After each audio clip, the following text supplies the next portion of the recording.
Hey everyone! Welcome back to the Tech Tip Nest.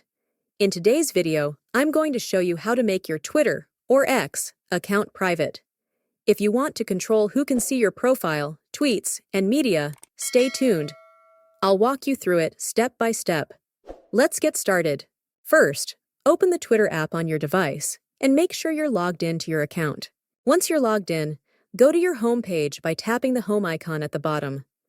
Now, tap on your profile picture at the top left corner. This will open a side menu for you.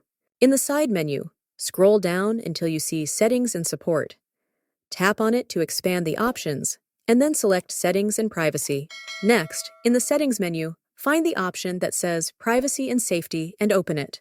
At the top of this section, you'll see an option called Audience and Tagging. Tap on it, and you'll see a toggle that says Protect Your Tweets.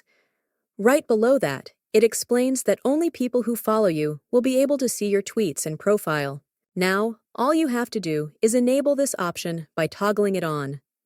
Once it's activated, your Twitter account will be private, and only your followers can view your content. That's it!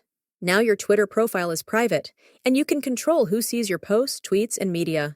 And there you have it! Making your Twitter or X account private is super simple, and now you have full control over who can see your profile and tweets. If you found this tutorial helpful, don't forget to hit that like button, subscribe for more tips, and leave a comment below with any other tutorials you'd like to see. Thanks for watching, and I'll see you in the next video.